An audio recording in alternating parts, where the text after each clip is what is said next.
যখন আপনার রিফর্মের কথা বলি আমাদের মধ্যে কমন একটা হতাশা কাজ করে যে নেক্সট যখন পলিটিক্যাল গভর্নমেন্ট আসবে তখন কি হবে, এগুলো তো সব হারায় যাবে।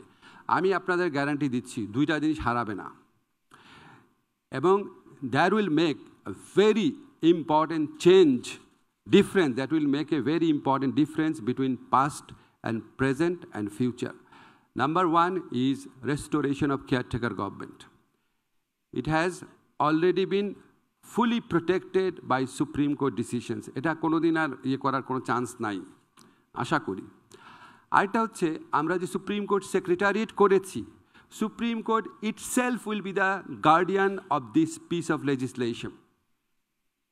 So I don't think any government could ever even think of undoing this reform. আমরা যদি এই দুইটা জিনিস, এটা হচ্ছে ফান্ডামেন্টাল, আমাদের কেয়ারটেকার গভর্নমেন্ট থাকবে, আমাদের বিচার বিভাগের স্বাধীনতা থাকবে, এটা আমাদের হিউম্যান রাইটস অ্যাডভান্সমেন্টের জন্য বড় গ্যারান্টি। অন্য যে চেঞ্জেসগুলো করেছি, যেটা আমাদের খুব অ্যাম্বিশাস প্ল্যান ছিল, যে হিউম্যান রাইটস অর্ডিন্যান্সটা করা, গুম অর্ডিন্যান্সটা করা, এগুলির শত্রু অনেক থাকবে, কারণ এগুলি হচ্ছে প্রকৃত ইনস্টিটিউশনস অফ অ্যাকাউন্টেবিলিটি হিসেবে গড়ে উঠবে। হার্টের যত্নে বিশ্বসেরা ক্যানোলা তেল এখন বাংলাদেশে। আমরা যখন সিভিল সোসাইটিতে ফিরে যাব, আমি শুভ্র ভাই, রেজওয়ানা, শিরিনাপা আছেন, সঞ্জীব আছেন, সবার সাথে আমরা এই লগুলা প্রোটেক্ট করার জন্য আপনাদের সাথে আমরা রাস্তায়ও থাকব, এই কমিটমেন্ট দিয়ে গেলাম। আরেকটা কিছু আরেক ধরনের ল আমরা করেছি যেটা সরকারের জন্য খুব চ্যালেঞ্জিং না, কিন্তু যেগুলির বেনিফিট মানুষ পাওয়া শুরু করেছে। যেমন আমরা সিআরপিসি, সিপিসির প্রসিডিউরাল লয়ের যে লুপহোলসগুলো আইডেন্টিফাই করেছি, এখন খুব দ্রুত বিচার করা সম্ভব হবে। লিগাল এইড সার্ভিস এক্সপ্যান্ড করেছি। আমার মনে হয় না কোনো খুব খারাপ গভর্নমেন্ট ছাড়া কেউ এগুলিকে চেঞ্জ করার চেষ্টা করবে না। আমি আমারগুলা বললাম, আমাদের রেজওয়ানা পরিবেশ আইনে অনেক উল্লেখযোগ্য পরিবর্তন করেছে। আদিল ভাই আপনাদের গৃহায়ন মন্ত্রণালয় থেকে অনেক ইম্পর্টেন্ট পরিবর্তন করেছে। আমাকে সেদিন একটা মানুষ ধন্যবাদ জানাচ্ছিল যে এখন আপনারা একটা খুব ভালো করেছেন, বারবার রাজুকের কাছে পারমিশন নিতে যেতে হবে না। আমি নীরবে ধন্যবাদটা নিলাম, কিন্তু আসলে কাজটা আদিল ভাইয়ের। তো রেজওয়ানা পরিবেশ আইন ভালো করেছে, আমরা না অনেক চেষ্টা করেছি।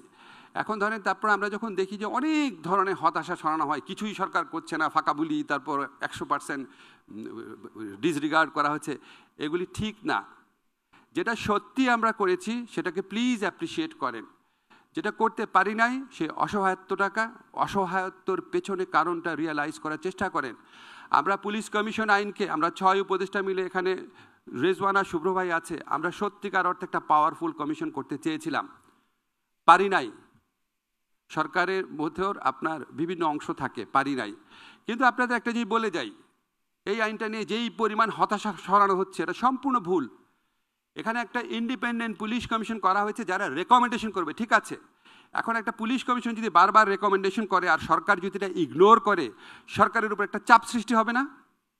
এই যে একটা ইফেক্টিভ প্রেশার, এটা আগে কোনোদিন ক্রিয়েট করা যেত না।